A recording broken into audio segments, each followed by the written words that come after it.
The Office on NBC is a popular comedy familiar to anyone with a television or the 54 people with access to Amazon Unbox. The show's about real life in an office, but behind the fun and attractive world depicted by the likable cast, there is a shadow world lived by grubby, nearsighted writers in the actual offices inside the Dunder Mifflin building. Welcome to the Writer's Block, a round table with the writers of The Office. Before we take questions from the room, we want to show you where many of the scenes that appeared on the show come from. Our own workdays. One day, Greg caught us watching the DVD screensaver instead of coming up with new ideas. Luckily, we managed to convince him that we were working, and then we had to put it in the show. Being very athletic, we writers often toss around the old pigskin. It's a great way to brainstorm crazy new creative bits for the show. One day, we realized that Justin Spitzer is a drunk. While tragic, we tried to make comedy out of it. Yes, over the years, we have used many of the real things that go on around our offices to make comedy for The Office. And who am I, you may be asking? Well, my name is Brent Forrester, and my story was the basis for Ed Truck's accident in grief counseling. For you see, at the beginning of season 3, I was decapitated in a car accident. Ladies and gentlemen, welcome the writers of The Office.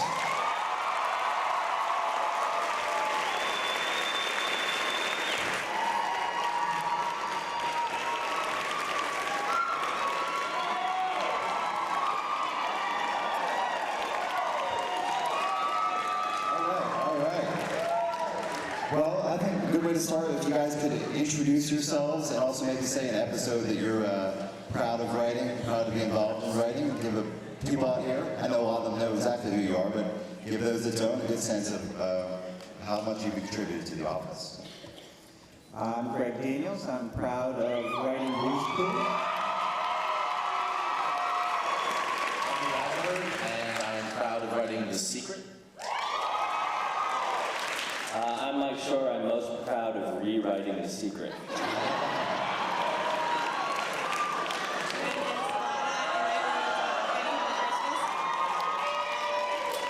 I'm Justin Spitzer. I wrote Back from Vacation. I'm Ryan Coe. I'm Hugh, and I'm proud to one day maybe get to write an episode. I'm Bonetsky, and I'm proud of helping Mike rewrite Lee on Secret.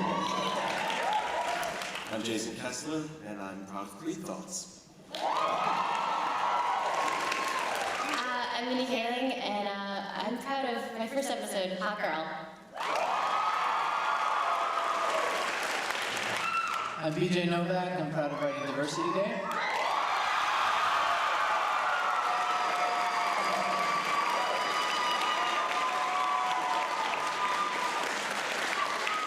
I'm Leslie Lewis. I'm proud of playing the role of Ryan on The Office.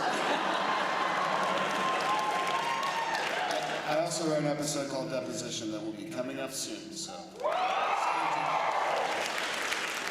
I'm Anthony Farrell, and in Canada.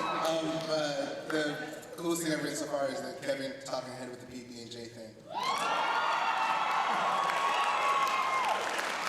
I'm Ken Sabornak. I produce all this guy's crap.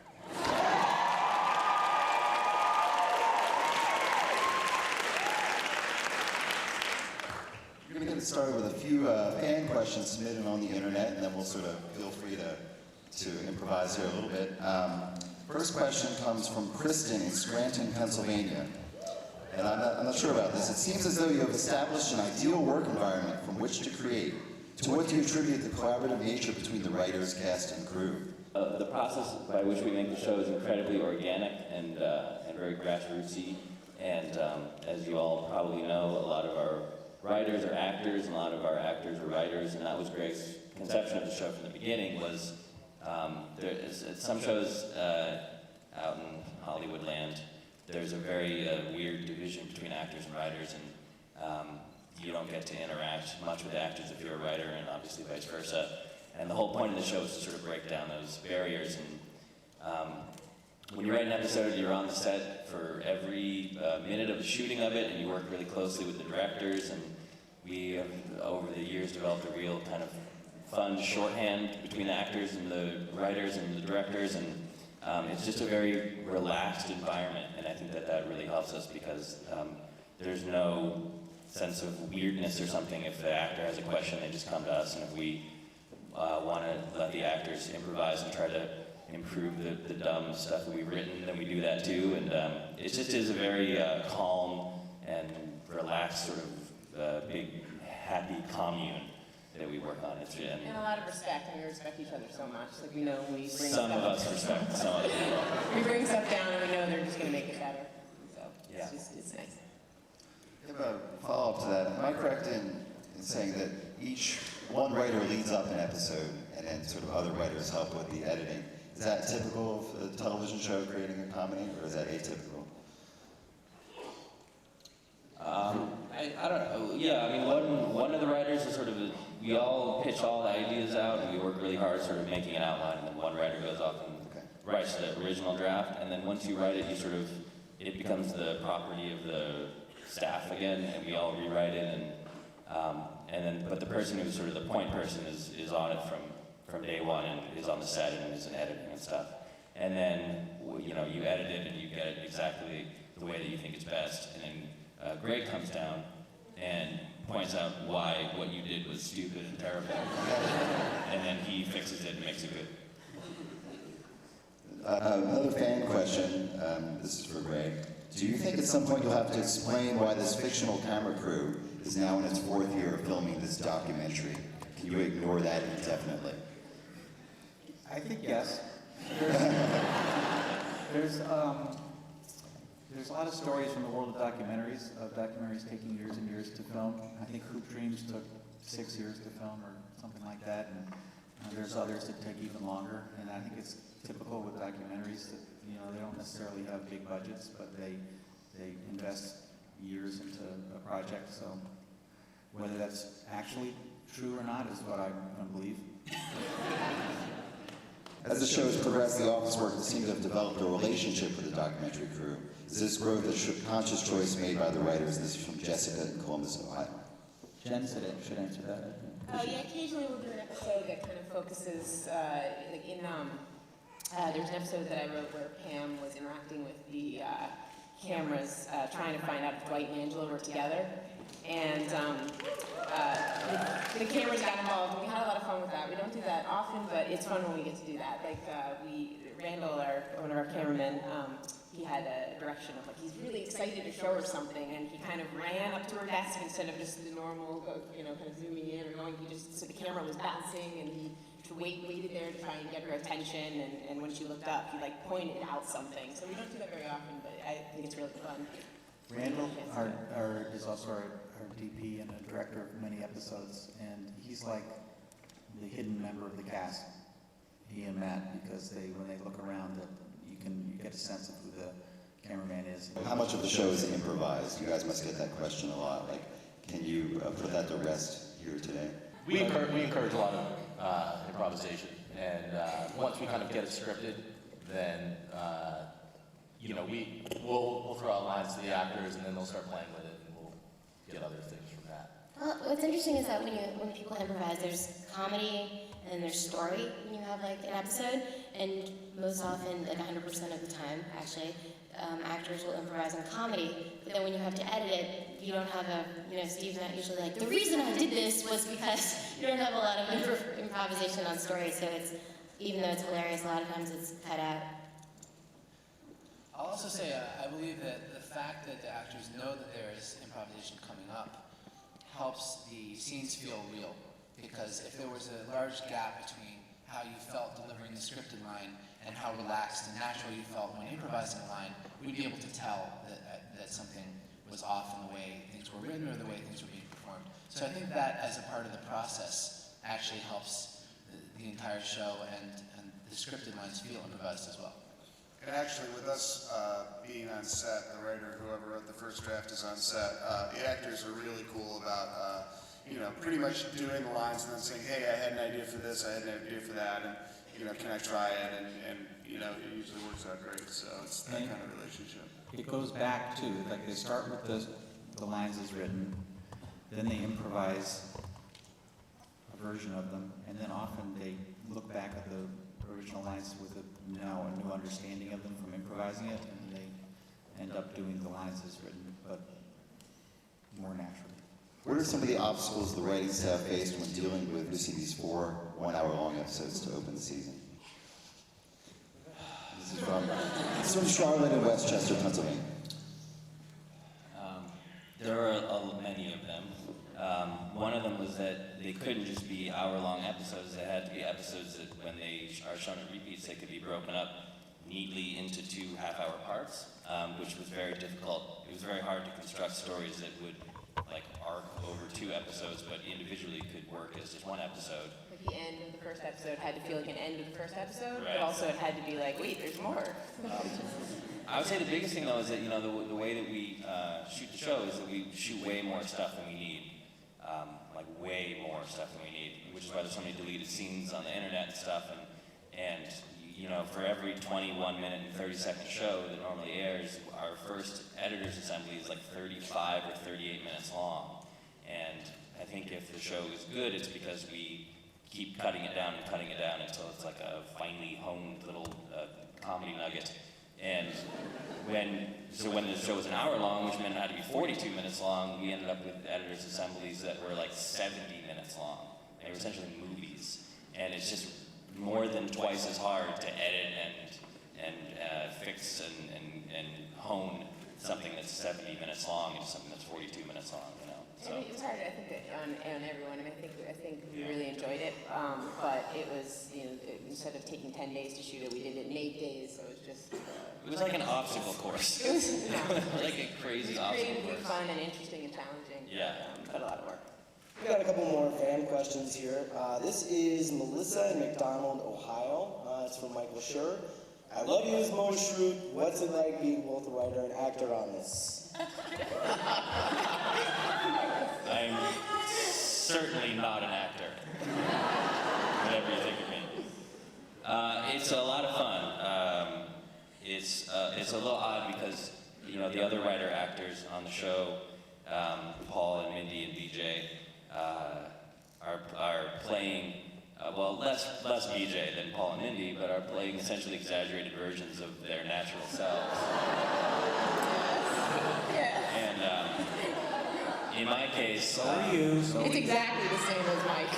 The only thing I have in common with Moe's is that in real life I am an Amish beet farmer. But other than that, so I have to work a little harder. How long does it take to glue on the beard? Is that Well, for the record, I want this out there, people. The first time I played Moe's, the beard was real. It was honest to God, and it took me 3.5 months to grow it. My wife left me, and it happened in part because my natural beard growth is very weird and Amish looking. And some of the other people up here thought that it might be funny to force me to grow it for 3.5 months. And I came back, I made one contract demand when I came back as Moe's, which was that I would not actually grow the beard. And so the last time it was a glue-on. It looked okay, right? It looked fine. I pretty much could have totally gotten away with gluing it on the first time, I think. So somewhere at NBC, there's just like a creative, prosthetic Moe's beards? Yes. Well, it's actually right now it's in the Smithsonian, but it'll be back in a couple months. Thanks a lot. So we have another one. This one is for BJ or Mindy. It's from Sarah Pugh in 44th. It's a local PA town here. What are your producing responsibilities on the show? Producer, I think, means super duper way to go writer. I think in our case, the writers have all been given by Greg a lot of opportunity for input. Greg solicits opinions from his inner circle, and I would call the writers. Actually, the inner circle in the show is pretty large. There's a lot of creative input. But, to answer your question on a technical level, I think producer is often simply a title that is just given to writers after a certain amount of time, but it reflects a reality that in television more than in films, writers are the ones making a lot of key decisions, influencing things on the set, dealing with the actors and directors to a large extent. So I think that we all do that, all the writer-producers, but I think all the writers who are not credited as producers more or less do that too on our show. And so that gets more into like what you were saying, where you'll have the person who wrote the first draft of the episode on set, kind of making decisions in there and helping out. Yeah, generally that person who writes the first draft, who is the writer of the episode, is the point person on set during the script and interacts with the director and often interacts with the actors through the director, you know. I think one of the kind of terrifying things about when you are a producer is that when you're a younger writer, you're then, the way that our staff is so big now that we oftentimes have to split up and you have someone run the room, and that means they sit at the computer while other writers are around you, and you're the one that kind of decides the order that things are written down or what maybe is on story and what isn't. And that's a really kind of scary, powerful position. And as a producer, I feel like you're more often than not asked to do that, which is like terrifying for me. Polly Racine is often the one at the computer, and Mindy actually wrote a song about what it's like when Paul's at the computer. Will you sing that? Okay, well this is gonna just make me sound mean, but like when Greg or Jen say run the room, they're fast typers, they're good spellers, and it's fine because you're all watching Paul it is on the monitor. brilliant, but the song is justified. And so Paul, like, he hunts and pecks, he misspells things, oftentimes his hand will slip and we're like all of a sudden in an Excel document. And like, we're all like watching it, and oftentimes he'll just start going to YouTube because someone forwarded him like a cat mauling something. And we're all like, Paul, we're supposed to be watching this. And as you know, Paul is like, on the show, Toby's characteristic is that he's infuriatingly slow sometimes to Michael. You feel like Michael when Paul's there. You feel like Michael. And so one time when we were doing a rewrite really late and Paul was at the computer, I wrote a song, which we all know, so we can all sing it, which is, Paul is at the computer, everybody blow your brains out. Back to your question about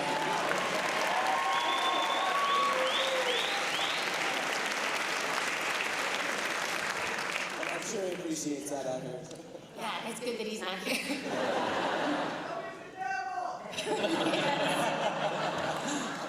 Also, one of the last thing I'll say about being a producer is that when I was a staff writer, you sort of have a sense of like, oh my god, I'm gonna get fired, oh my god, I'm no good, I can't believe I have this job, I've scanned the system. But you're just like generating jokes. You're considered just to be like a joke machine. But as a producer, you can kind of say things like, I'm a joke machine. Also, I don't think that character would do that. And you get to be like that kind of guy, which is more fun. You get to have like a little bit more investment, and so you're allowed to have more opinions about larger things, but not as many opinions as like a co-EP or EP, let's say. Anytime you see a really weird name on the show, it's probably Mike.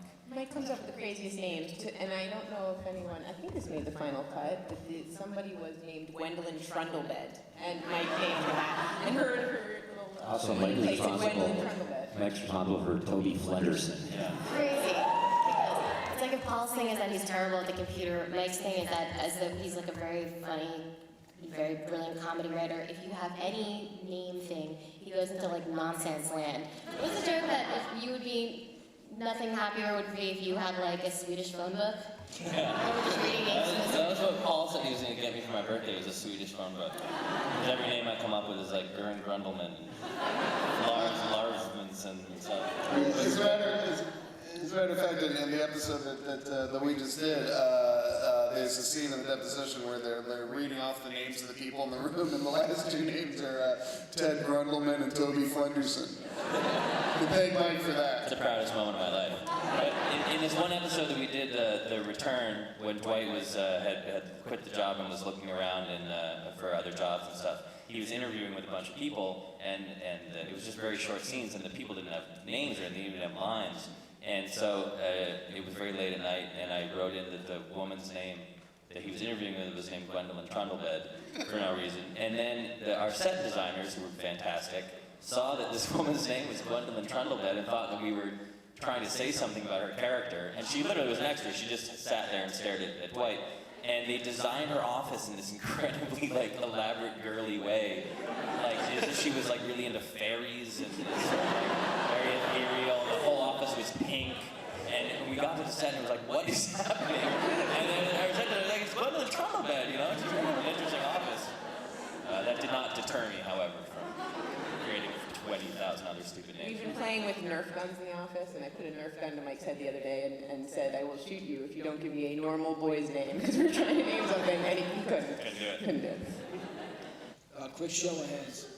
No, actually just make some noise. Who here is from Scranton? Oh boy. Maybe you can see where we're going with this, Greg. Who here is not from Scranton?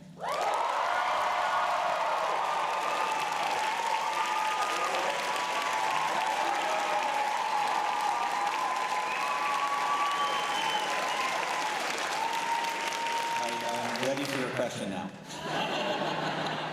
I take it everyone is here, in here is familiar with the Lazy Scranton video? I think we want to know who's behind the Lazy Scranton video. Brent wrote the episode. I think that was me telling him to put it in because we talked about this is the you have to kind of compete to be cool a little bit in the office in the writers' room, which is hard for me because I'm old and dorky, and so I got all excited about Lazy Monday that I saw somewhere. It's like, hey, do you see this? Somebody sent me a link to Lazy Monday, and they were like, oh, this is horrible, this is stupid. Redo of Lazy Sunday, that's the cool one. And then I started researching it, and everybody had done some version of Lazy Sunday. There was Lazy Snellville, Georgia. There was Lazy Ramadi, some soldiers did in Iraq. And everybody did a version of it, and I thought it would be funny if Michael did one really late. Right? I think that's how it came about. And then Brent wrote it and you know, supervised it and produced it and everything. You know what we've really gotten a lot out of, which is funny, is the Chamber of Commerce sent us a deck of playing cards, 52 playing cards, and the back of each one of them was a different Scranton location. And that's how we've come up with almost all of the Scranton locations. Especially for the Lazy Sunday, because there was Montage Mountain, and there was the Electric City sign, and all different things were on the back of this deck of playing cards. There was a half a day where the deck was lost, and there was like a code red in the office. Why was Scranton chosen in the first place? You know, people ask me that all the time. And, there's a whole bunch of different reasons. I was reading John O'Hara stories at the time of the pilot, who's a great writer and sets a lot of his stuff here. A little smattering of applause. Paper Magic is a paper company that does children's Valentines, and it says Made in Scranton on the back of Scooby-Doo Valentines that I had gotten around the same time for my kids. There's a lot of different things. I think it was still maybe floating around when John Krasinski came here before the show when he was coming out for the pilot. Maybe not, but he came here with some buddies of his and shot the footage that's in our opening title sequence, and he interviewed different Scranton paper personalities, like at Pen Paper and Paper Magic, and the behavior of him going around with the camera crew asking the managers of these paper companies to show him around. It mimicked exactly what we were going for, kind of. And so we're like, yeah, that's a thumbs up. That works. And there's just 100 little things. And I'm really glad I did, though. I don't think we've gotten this reception in Utica.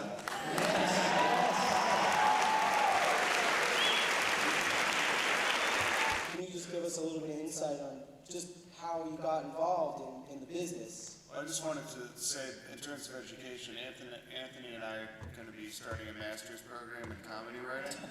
It's going to cost $200,000 a year. So we're accepting applications now. It is not accredited.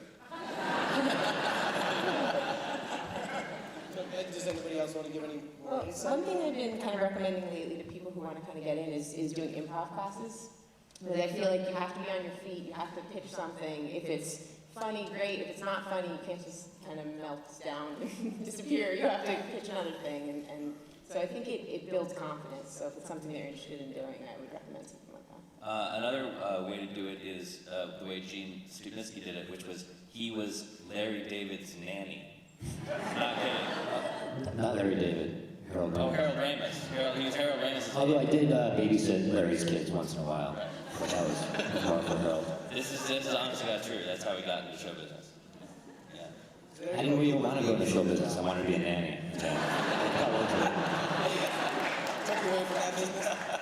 I'll say on a creative level, I think it's important to write for an audience. If you want to be a comedy writer, that's important to develop, not simply to write essays for an assignment or follow a book, to develop a voice that actually honestly entertains your friends or readers of your school paper or magazine or people on the internet. You learn a lot from an audience, and we have learned that simply from screening cuts of the show again and again to people we know and people within the staff. And definitely from stand-up, there's a saying that I was taught when I started doing stand-up, which is never blame the crowd.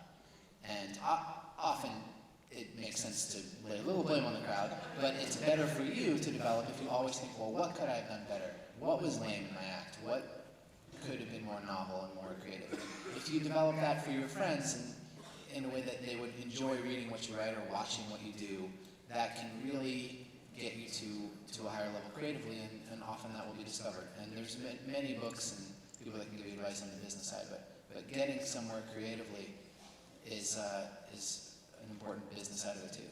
And also, if you really want to do this, you got to basically move to LA and do it. You can't be in the middle of the country somewhere writing your scripts, hoping someday you're going to be a writer. You have to, except for some of us who start off in New York, Mike sure wrote for Saturday Night Live, but you kind of have to come to LA and grind it out and write sample scripts and hustle, and it's hard. It's really, really hard to break in, so you have to be fully committed to it. But if you're very good, you can break in. That's the one thing that I think that it's always makes people, I think most writers don't feel great about encouraging people who want to be writers, because you know how many people try and aren't able to do it. But on the other hand, as somebody who hires writers, anytime I see a script that's really A+ grade, Justin Spitzer was the best script of the year that I was reading scripts, and he had gotten hired on another show, and I had him in the back of my head, and it was this one Scrubs episode that he did, and Lee and Jean had a pilot that was incredibly brilliant, and if you can get it up to the level where it's the best script out of the stack of 100 scripts that somebody's reading, you will definitely get hired. But that's a very hard thing to do, and it's half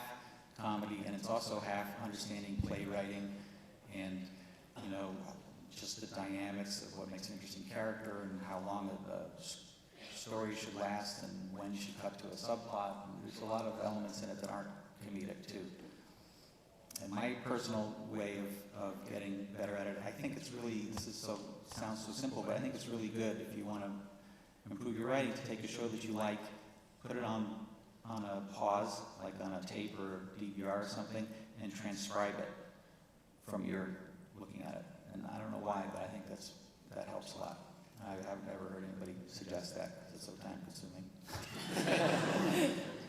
When I wrote my first scripts, I was watching, I think Frasier was the first scripts I tried writing, and I would watch them, and I started so geeky. I would write down how many jokes were in every scene, and what the joke formulas were. I mean, it seems like it's so hacky. And I tried to fake my way, pretend I was writing a script by copying many of the structures. And then eventually you change enough, and all of a sudden it's a completely different script, and you kind of know how to do it. You do that one or two more times, and all of a sudden it becomes secondhand. I think another thing is just plan on just throwing a bunch of stuff in the garbage really early. Like when I first got out of college, I was like, okay, well, first I'm going to write the greatest Malcolm spec ever written. And so you just eat yourself up with this, and then after I burned myself out and worked in advertising and then hated that, I was like, okay, well, I'm just going to throw out the first 3 things I write. They're going to be garbage. And I followed through on that. And then, actual good things maybe start coming out of the computer. But to say, the first time out, I'm going to, write the best Mad About You spec ever is probably unrealistic. But once you get over that, you can start feeling like stuff comes out of your computer quicker. As you get deeper, now that you're here and you've been driving around and seeing things, is there any chance maybe in some of your minds to maybe make the show a little more Scranton? Have you seen some things that have maybe surprised you, that have maybe been inspirational to be like, you know, we need to get that in the show pretty soon? I'd say yes. What do you guys we were all in different cars driving around. What did you guys think was story generating? We took the coal mine tour.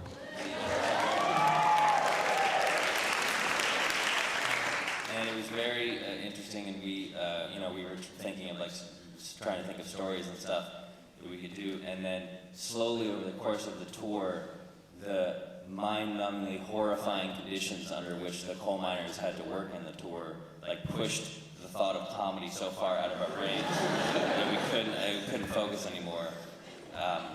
But no, we've done a lot of things I think we're going to at least try to work in somehow. And there's a very sad problem, just fact of life, which is that, we shoot the show in a miserable industrial complex in Van Nuys, California, and it just doesn't look anything like Scranton.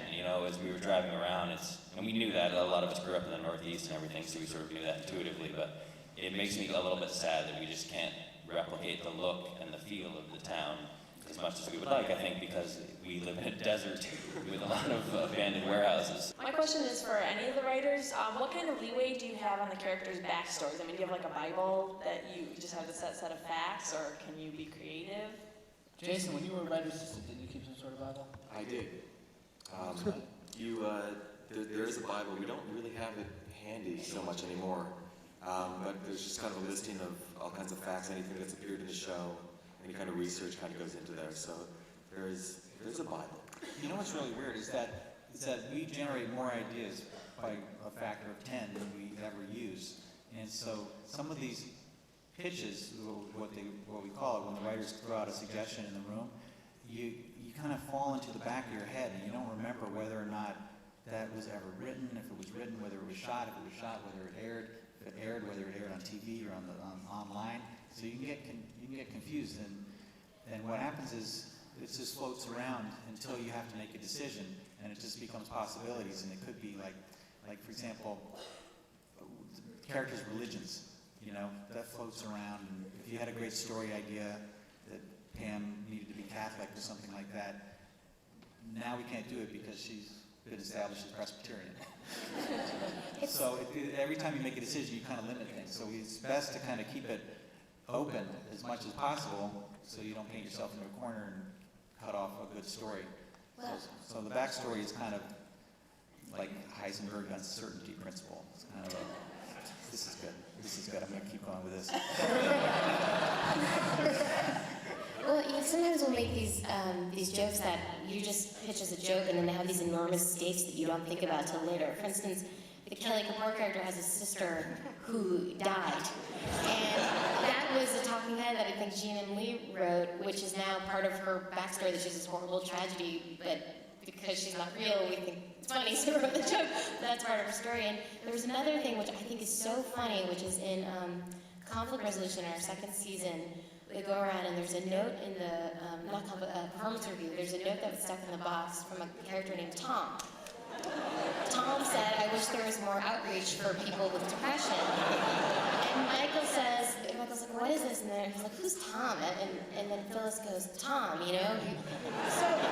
essentially what happened is a person who worked in an office, which is only 14 people or so, was incredibly depressed, killed himself, shot himself in the head, if we were to take what Phyllis said at face value.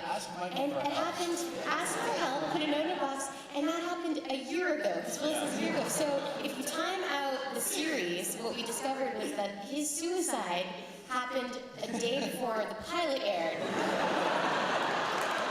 Or they came in to tape the pilot, so in our pilot episode, when Michael is bringing around the temp and saying, "This is this person, this is this person," we all just came back from the funeral of Tom. He kind of killed himself. So these jokes have verifications we don't even think about.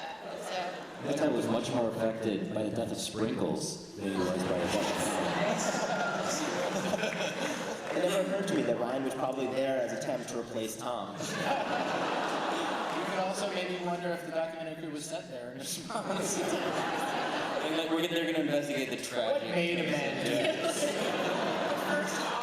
And then they were like, "Oh, this boss is kind of funny. Let's just follow this guy."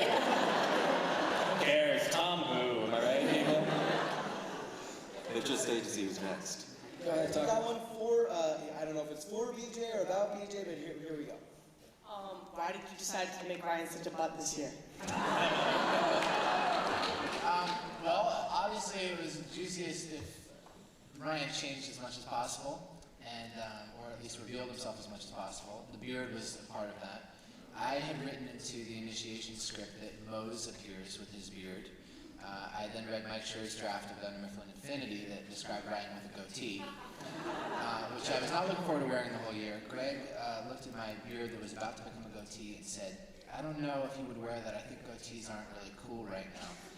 Right next to me were Leslie Lewis and Anthony, who then began growing his goatee into a beard, Anthony, after I heard that comment. I didn't know that was by chance. I cried and then I started growing my beard. But I think it's just juiciest to have contrast in the show always, and that's why someone who was a temp and now the boss and has this weird psychosexual hints of well, I'm pinning myself to the point here. Psychosexual, did you know you said that? I think that's more how it's interpreted than how it actually originates. But why is Ryan such a butt, to get back to that? I think, personally, as the actor who plays Ryan, I think that he is insecure and not used to his power and tells himself and other people that he is in this great position of authority and tries to compensate by acting like it. And I've also seen a lot of people act in these ways, say these things. I have been criticized for spending too much time on my BlackBerry when I could be interacting with other people and pitching jokes. So I think, maybe some of it was based on observation in the writer's room. And some of it is just, I think, the juiciest way to play a character who in some ways has to replace Jan as an antagonist for Michael. It's also, just to add, I mean, one of the things I think we sort of delight in the way BJ's playing the role and the way we get to write the role is that he's really Hollywood.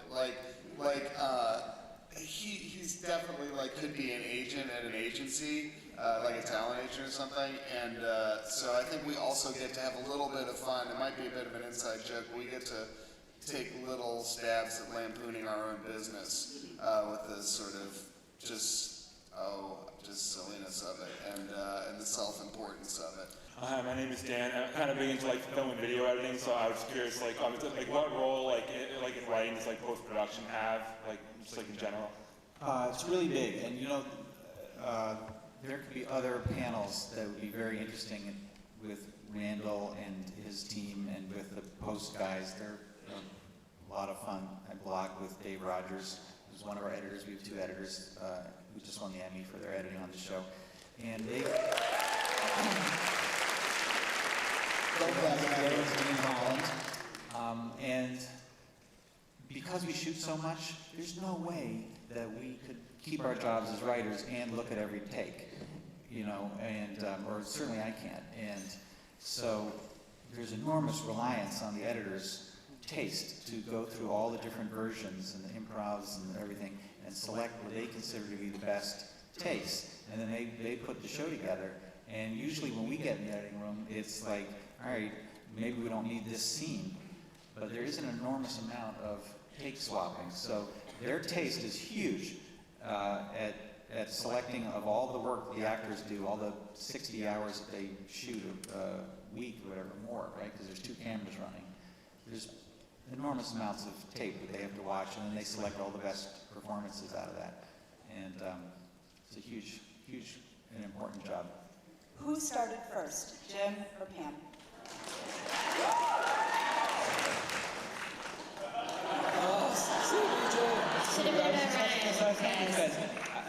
I think the most compelling thing we ever did on it was an alternate talking head ending to the client, where Jim told this beautiful story of his first day at work, where he went out to lunch with this person, and it was both his best first date and his worst first date because he found out that she was engaged. And to me, that means that she was there before him. And that was such a good talking head and such a good moment that got burned into my head. But apparently, we previously had said the other way around. So I don't know. because I'm going to say that Pam was there first. Has there been any thought into outsourcing certain departments and having, say, Kelly compete with her cousin Kimmy from Calcutta?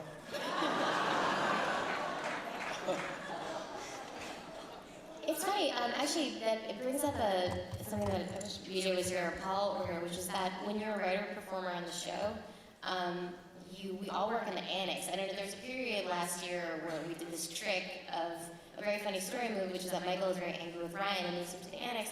And that was because when we're in the annex, you don't see us, and so we can take off our costumes and go back to the writer's room. If you're asking if Greg is thinking about firing me, I think he has to answer that.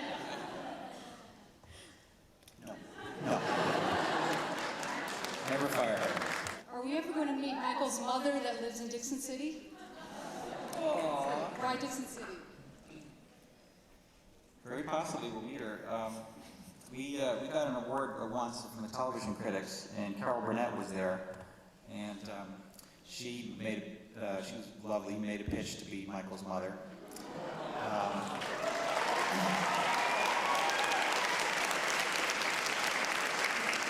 So I've been kind of reluctant to do that, though, because it feels like on a documentary to see a big famous actress like that who'd heard it. So let's use this as a test case. So, all right, what do you think of celebrity guest stars in general? Well, how about Carol Burnett?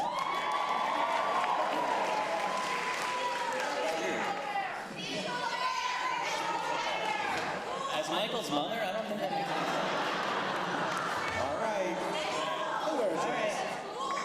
Gene, I wanted to know if we're going to see the Vance Refrigeration guys anytime soon. I love the outtake when you're not delivering the bear when you guys go to hit on Pam in Valentine's Day, and I just wanted to know if we're going to see them anytime soon.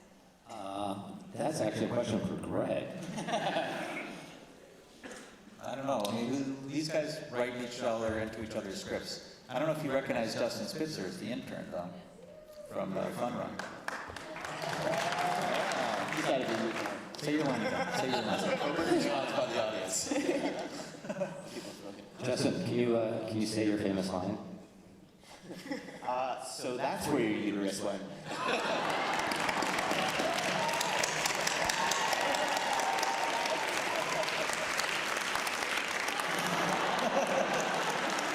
Some of them have been holding out. Jen Sled has been holding out for a better part.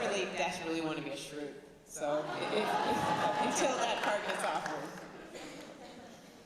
Yeah, we would love to put more Leo and Gino in. The interesting thing about Leo and Gino, maybe it's not the interesting thing about Leo and Gino. A thing about Leo and Gino is that Lee plays Gino, and Gene plays Leo. That was done to confuse our editor, Dave Rogers, who sometimes the lines of reality blur when he's editing it. He calls BJ Ryan and Mindy Kelly, and it's unclear if he knows what's actually happening. He spends so much time editing. So. He's constantly looking at a fake camera. Yeah. Doing takes to the camera that's not there. Like, can you believe these people? Since all of you have so much creative control in the episodes, then how much control do the directors have? You have people like Joss Whedon and J.J. Abrams. So I was wondering how much input they have, since you guys seem to have a lot of control in your episodes. It makes a huge difference. We just watched Branch Wars, the one that's coming up. Joss Whedon directed that. It's coming up on Thursday. He's a really good comedy director, and a lot of what you'll see is that if there's a lot of deleted scenes, it's because the director was really good, and then it's really hard to get down to time. And sometimes, it's a stretch to get some deleted scenes. But no, the directors had a whole lot. But these guys, it all depends. It becomes like a little collaboration. Jen Salata and Harold Ramis were a great team, and different, and Mike and Charles McDougall made a great team. And I don't know, these guys could talk more about what it's like to work with the individuals. Well, it's also not just writers and directors. It's really writer, director, actor, and Randall, I would say.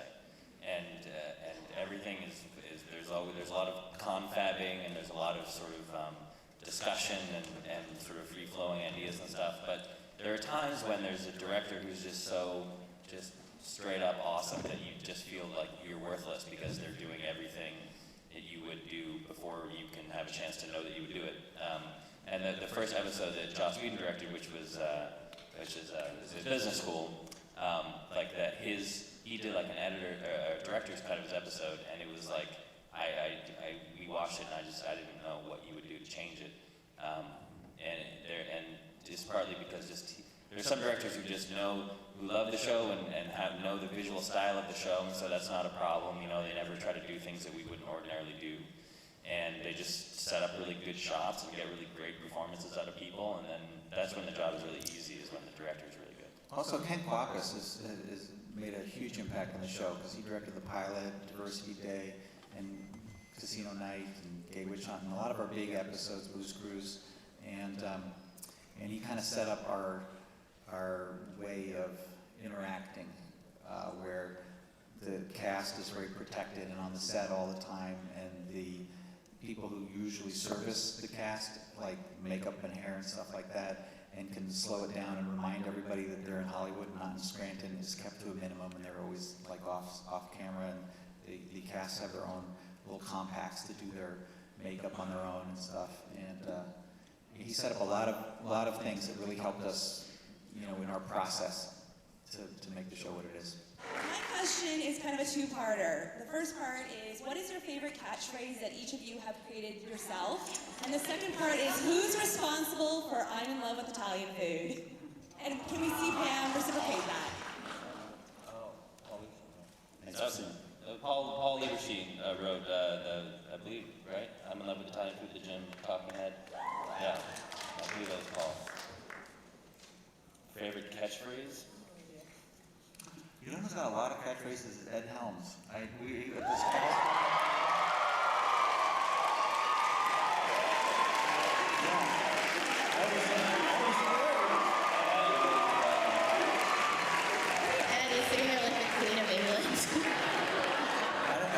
think a lot of times the catchphrases come from the actors, because like in the script it might say like shut up or something, and then when Steve turns it into shut it, you know, and the way he says it, it kind of becomes a catchphrase, and then we start using it. But I think that they probably come up with most of them.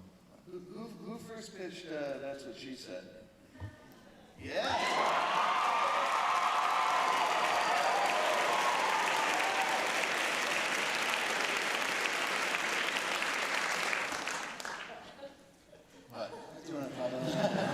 That's just, that's a very common, I found like college and high school thing, that's what she said.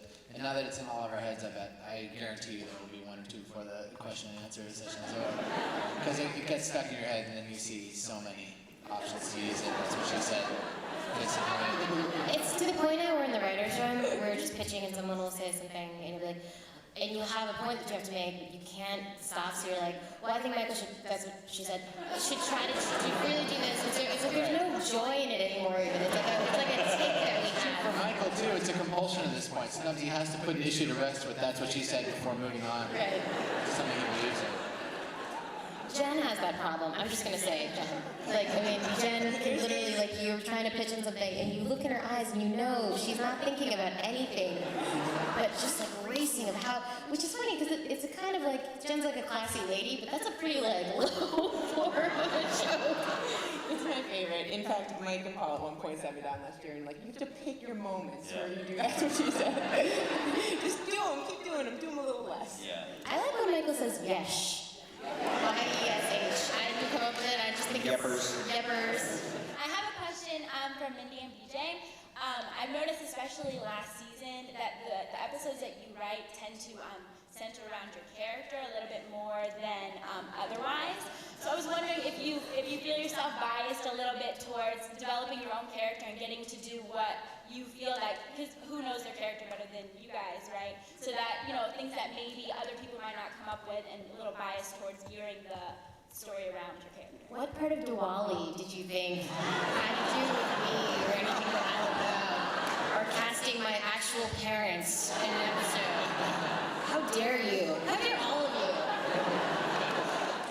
It's fun. I mean, it's really, when you get to write an episode, episode, sometimes I get asked this question, and it is fun to write. I mean, like, I'm a performer, and it is fun to write stuff for yourself, and if you can do it and it's good and it's organic, then I think in Diwali it was nice because Kelly was the catalyst for them being able to hang out with a bunch of Indian people and see, like, Michael doing Indian dancing and stuff. So it worked. But, like, for instance, in the episode you guys are gonna watch a clip of, Kelly is not in the episode because it didn't really serve a purpose. I couldn't find a way that her character could have, like, a comment on what was going on or part of it, though I tried. I tried.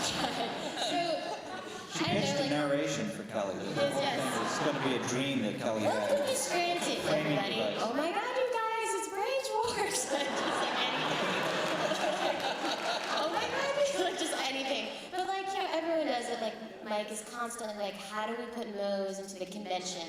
Could Mose come along with Pam and Angela when they talk about Dwight? Like, he's always just trying to put himself in. Come to work with that beard on, sit at a desk, say, wouldn't it be funny if Mose did this, Mose did that. And also, you guys know that, like, the team, Lee and Jean, who are not sitting next to each other to appear like autonomous units, are also characters on the show. They play Leo and Gino, who work at Advanced Refrigeration. And We talked about that. you did? When I was in the bathroom? Some other time. Okay, sorry, I missed it. But, like, yeah, it's a temptation, but, oftentimes you are not in your own episode.